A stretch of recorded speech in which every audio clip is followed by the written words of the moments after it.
Diesel के बगैर चल रही है, सोलर पे चल रही है।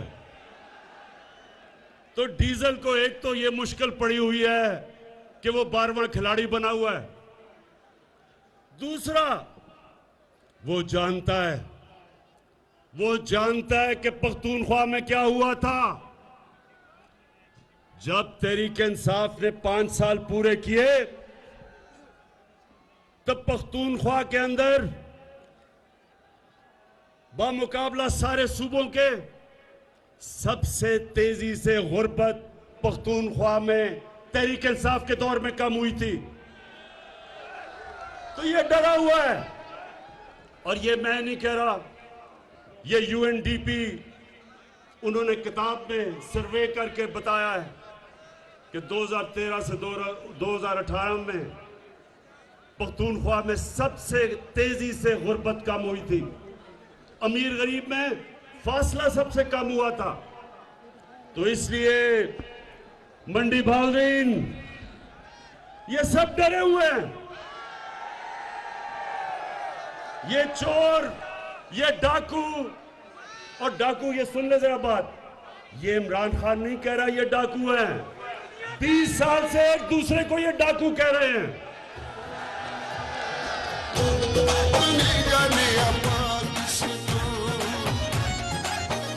जब आएगा इमरान सबकी जान बढ़ेगी।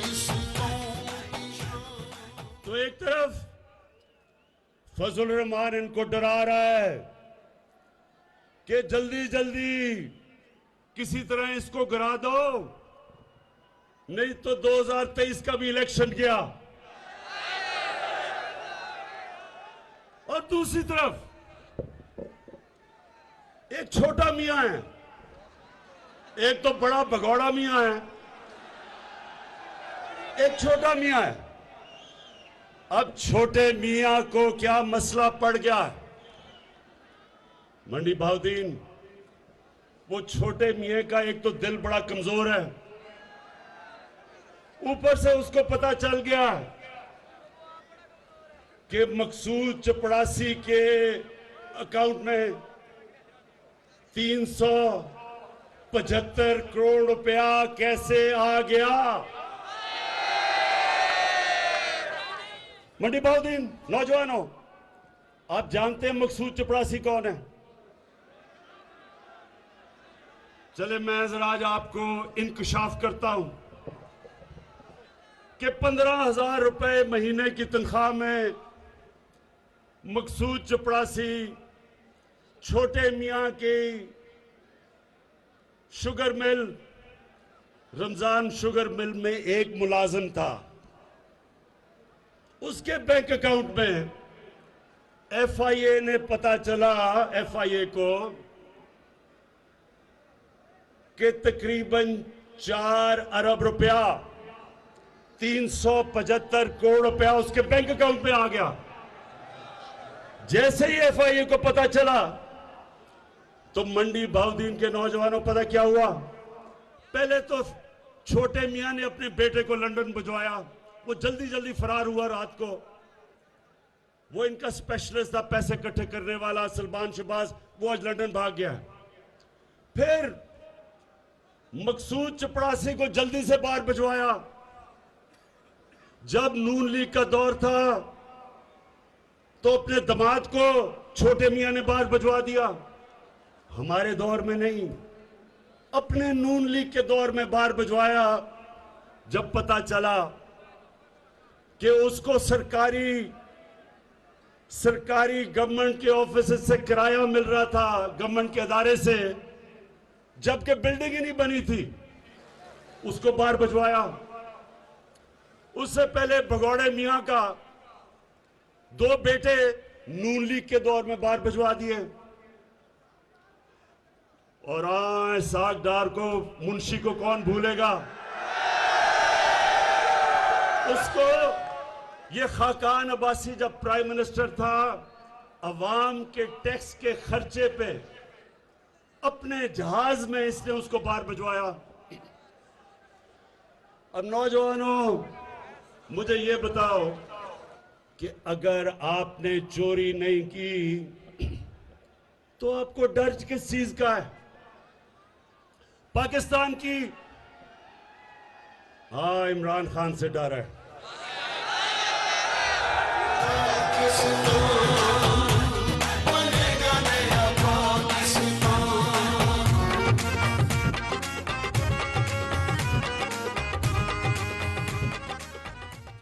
इसलिए डर है कि इमरान खान की कोई कीमत नहीं।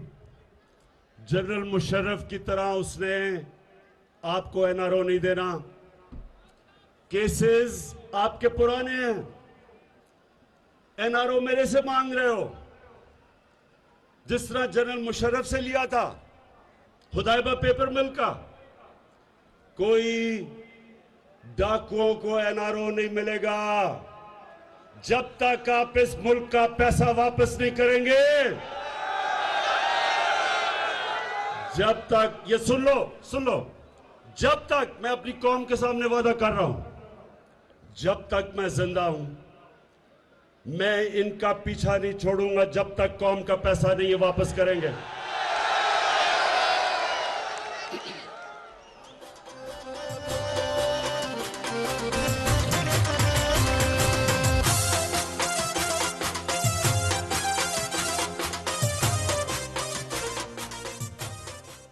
तो मंडी बाउद्दीन, सबसे पहले तो मैं इनसे पूछता हूं कि आज पाकिस्तान की अदालतें आजाद हैं। ये नहीं कि शहबाज शरीफ टेलीफोन करता है कि जस्टिस कयूम 3 साल नहीं 5 साल की सजा दो, ये अब नहीं होता। सुप्रीम कोर्ट के ऊपर डंडे से चीफ जस्टिस के ऊपर अब हमला नहीं कोई करता। हम अदालतों की इज्जत करते हैं। उसको पहले जस्टिस सजाद अली को डंडों से अदालतों से भगाया क्योंकि वो करप्शन का केस सुन रहा था, और फिर ब्रीफ केस चले, कोयटा के बेंच को खरीदा गया, और अब मरियम साहिबा कहती है मेरे पास टेपे हैं।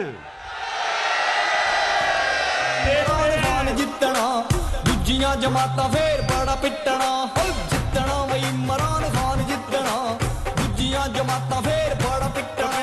जित जावे साडी तहरीक ये अज मेरा जी करदा ए, इमरान खान दे जलसे च अज मेरा नचने। कभी नौजवानों, कभी आपने सुना कि सियासतदान टेपे रखते हैं और टेपों से ब्लैकमेल करते हैं जजों को? पहले वो अरशद मलिक जज था, उसके ऊपर जी हम टेप हमारे पास है। फिर पुराने चीफ जस्टिस के ऊपर एक टेप बनाई गई, एक फेक टेप बनाई गई अपने केस से बचने के लिए। ये पॉलिटिशियन नहीं करते, ये माफिया करता है, और इस माफिया का मेरी कौम ने मुकाबला करना है। आपने मेरे साथ मिलना है, मेरे पे छोड़े। मैंने इनका आपको बता दिया, जब तक जिंदा हूं इन चोरों का मैं मुकाबला करूंगा। अच्छा जी, अब ये जल्दी क्या है? अदम एतमाद वोट के लिए डीजल का तो हमें पता चल गया, जल्दी क्या है? शहबाज शरीफ को मकसूद चपड़ासी की मुश्किल पड़ गई है। उसे पता है कि जब भी ये केस सुना गया तो इससे तो वह बच सकता नहीं है। अगर हर जगह जी मैं बेकसूर हूं, अगर धेले की भी करप्शन साबित हो जाए तो मैं ये कर दूंगा, नाम बदल दूंगा। शहबाज शरीफ, अगर तुम बेकसूर हो, क्यों टाइम लेते हो अदालतों से? कहो डे टू डे हियरिंग करो, हर रोज मेरा केस सुनो। जब मेरे ऊपर आपने सुप्रीम कोर्ट में केस किया था, क्या मैं बाहर भाग गया था? मैंने वहां खड़े होकर सुप्रीम कोर्ट में साबित किया कि मैं सादिक और अमीन हूं।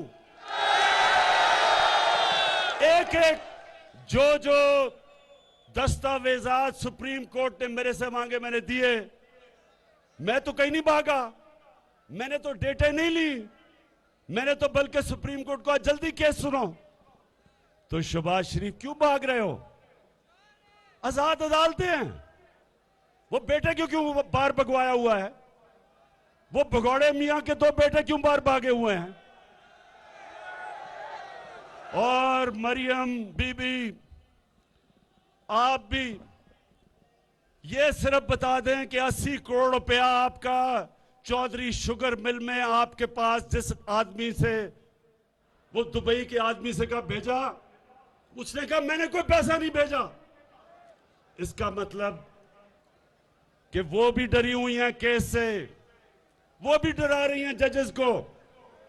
तो अदम एतमाद ये इसलिए चाहते हैं कि जल्दी जल्दी ये हुकूमत जाए और हम फिर से किसी तरह बचे जिस तरह मुशर्रफ के दौर में बचे थे। तो शरीफ खानदान, मेरा आज पैगाम है आपको, आप जो भी करेंगे हम हर चीज के लिए तैयार हैं। जो भी आपका प्लान है, कप्तान उस प्लान के लिए तैयार बैठा है। और इंशाल्लाह आपको फिर शिकस्त होगी, लेकिन शिकस्त नहीं होगी, आप जेलों में जाएंगे। ये कहते हैं कि बहुत महंगाई हो गई, महंगाई हुई है। मेरे पाकिस्तानियों, इस पे कोई शक नहीं कि महंगाई है। सारा वक्त मैं ये सोचता हूं कि किस तरह मैं अपनी कौम के ऊपर से बोझ उठा सकूं, और मैं अपने उन लोगों को जो हमारे सहाफी बरादरी के लोग हैं, मैं एक सिर्फ आपसे दरख्वास्त करता हूं कि जब आप बताते हैं महंगाई है, तो ये भी बताएं कि ये महंगाई क्यों है। महंगाई की वजह कोरोना के बाद जो सारी दुनिया में सप्लाई लाइंस, यानी कि जो चीजें पहुंच रही थी कोरोना की वजह से, बंद हो गई, और उसकी वजह से चीजों की कमी हुई, चीजें महंगी हो गई। आज पेट्रोल चंद भी 8-9 महीने पहले $40 का जो पेट्रोल था वो आज $90 पे पहुंच गया। इसका हम क्या करें? पेट्रोल हमें बाहर से मंगवाना पड़ता है। हमने सारे अपने ड्यूटीज और टैक्सेस कम कर दिए ताकि लोगों पे बोझ ना पड़े। हर महीना हुकूमत को टैक्स कम करने का, ड्यूटीज कम करने का 70 अरब रुपए का नुकसान होता है, लेकिन हम क्योंकि लोगों पे बोझ ना पड़े हमने उसको कम कर दिया है। हम नुकसान ले रहे हैं, और इंशाल्लाह अभी और भी आपको चीजें बताएंगे कि कैसे आपके ऊपर बोझ कम कर सकते हैं। दूसरा, जरा ये सुने, पाकिस्तान में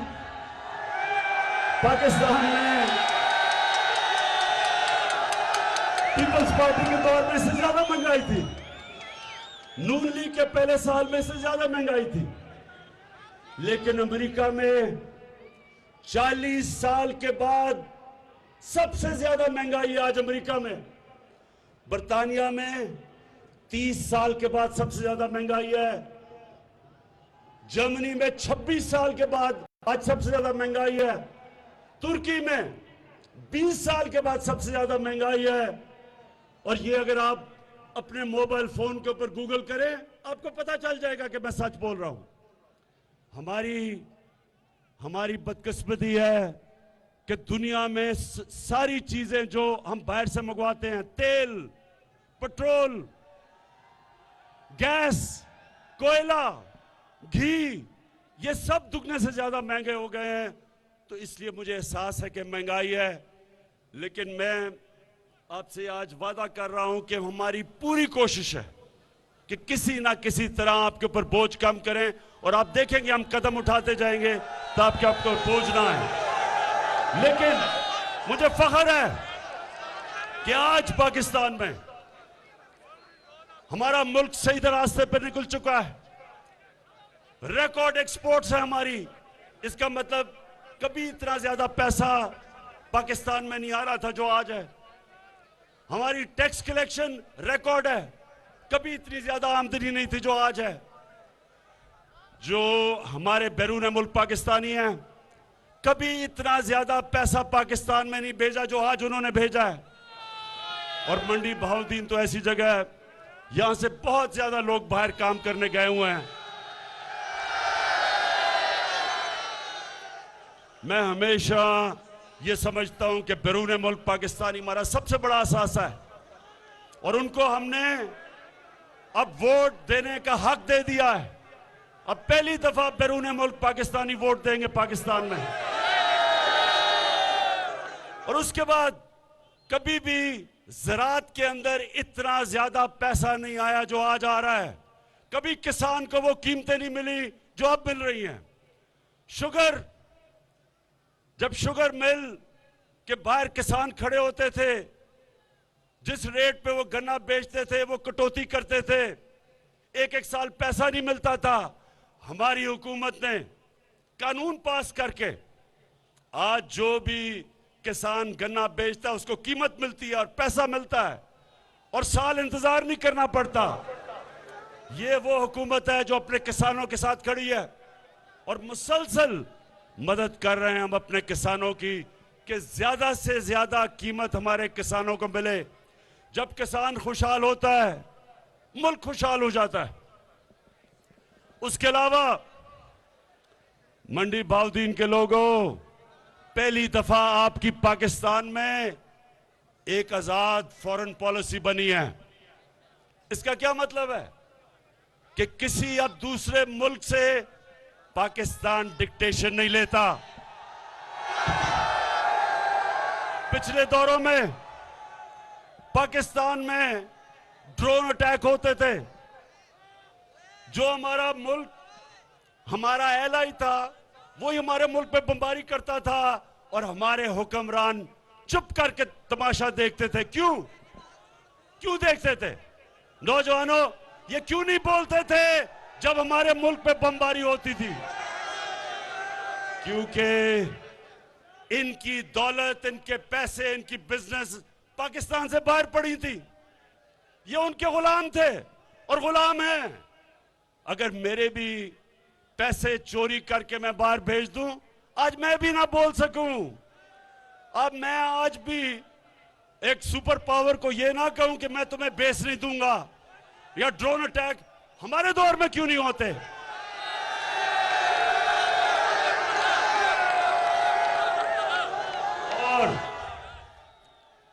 और मेरे पाकिस्तानियों, एक तो मैं इंतजार कर रहा हूं कि ये हमारे मुल्क में इंशाअल्लाह जो हम अपने नौजवानों के लिए आईटी के अंदर, इंफॉर्मेशन टेक्नोलॉजी में जो इनकलाब लेके आ रहे हैं, क्योंकि हमारी नौजवान आबादी है।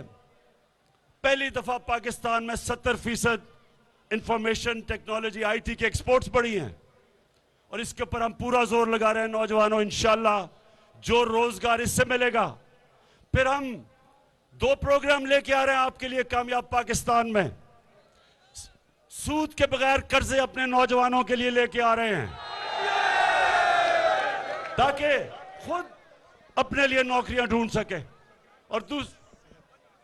और सबसे बड़ी बात, मंडी बहाउद्दीन के लोगों, ये कभी पाकिस्तान की तारीख में नहीं हुआ कि पहली दफा पाकिस्तान में हर खानदान को 10 लाख रुपए की हेल्थ इंश्योरेंस लेके आ रहे हैं। एक गरीब घर में जब एक बीमारी आती है, पैसा होता नहीं लोगों खानदान के पास, कर्जे ले लेते हैं इलाज करवाने के लिए। लोग गुर्बत की लकीर के नीचे चले जाते हैं जब कोई बुरी बीमारी एक गरीब घराने में होती है। लेकिन आपके लिए अब 10 लाख रुपए का हेल्थ कार्ड है। किसी भी अस्पताल में जाके, गवर्नमेंट हॉस्पिटल नहीं, अच्छे से अस्पताल में जाके अपना इलाज करवा सकते हैं 10 लाख रुपए तक। ये पहले क्यों नहीं हुआ? नौजवानों, ये पहले क्यों नहीं हुआ? क्योंकि जब ये दो बड़े खानदानों को खांसी भी होती थी, ये लंदन चले जाते थे, चेकअप के लिए लंदन चले जाते थे।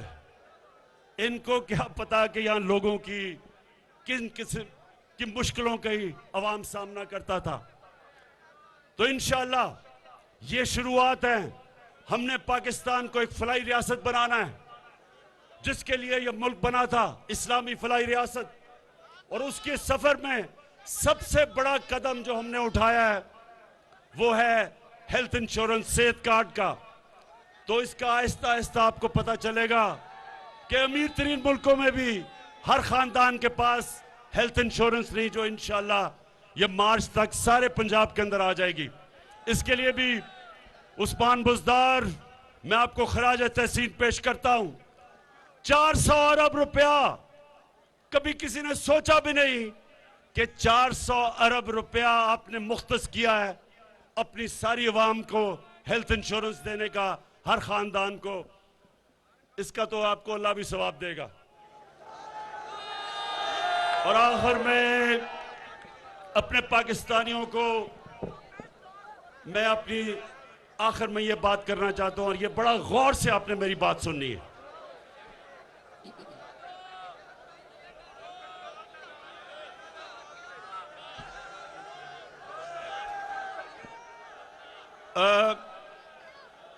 कुरान की आयत,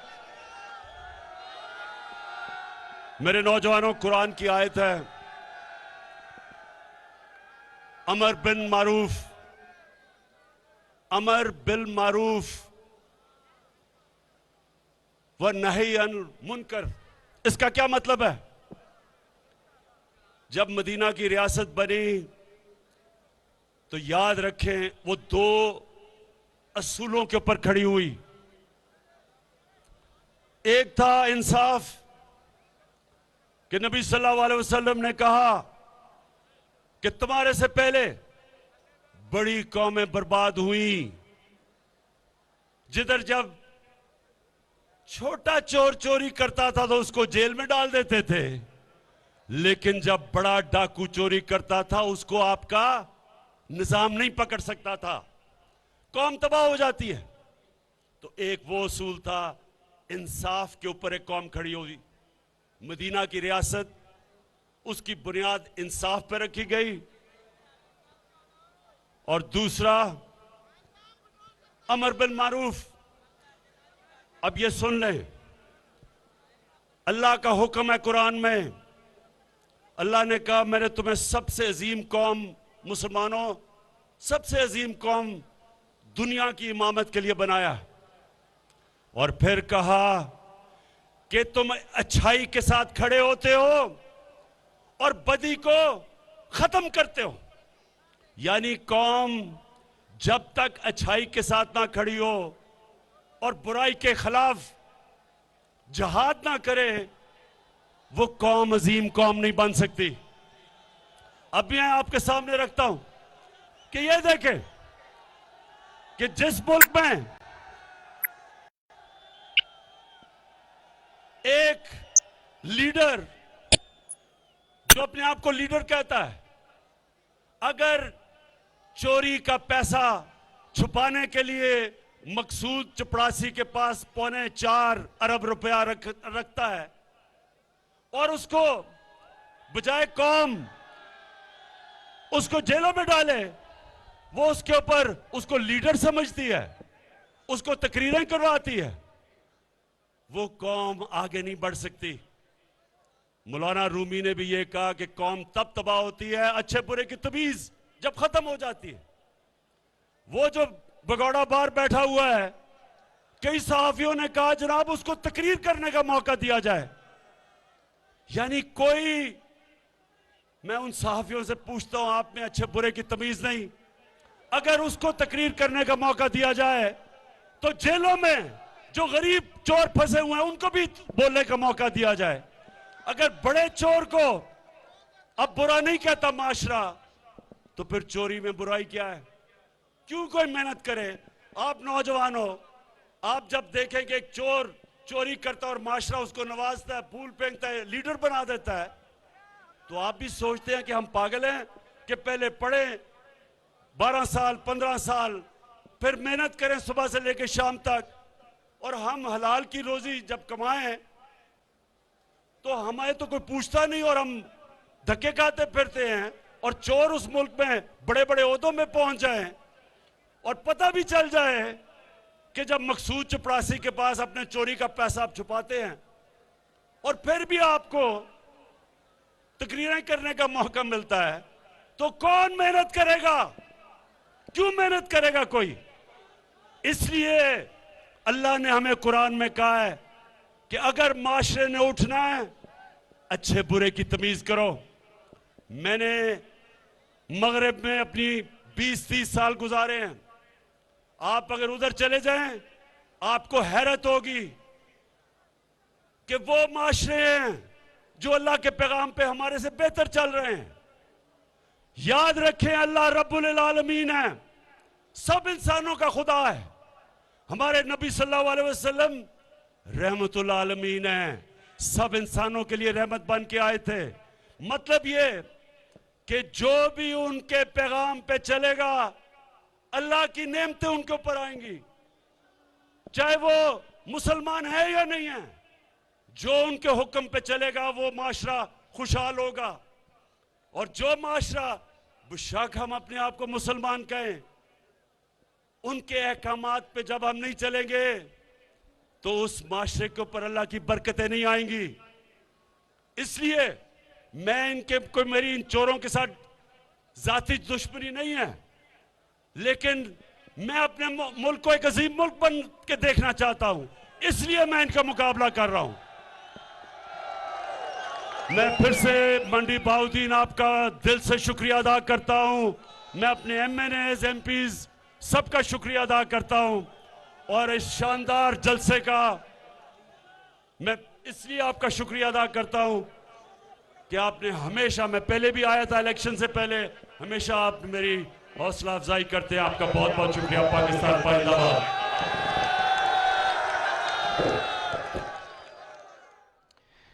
पहली बार असेंबली डीजल के बगैर चल रही है। नवाज शरीफ बीमारी के बहाने झूठ बोलकर बाहर गया। अपोजिशन डाकुओं का टोला है जो डरा हुआ है, जब तक कौम का पैसा वापस नहीं करेंगे इनको नहीं छोड़ेंगे। अदालतों का एहतराम करते हैं, माजी के वतीरे और अदलिया पर हमले अब नहीं होते, अदालतें आज़ाद हैं। बताएं कि मकसूद चपरासी के अकाउंट में इतना पैसा कहां से और क्यों आया।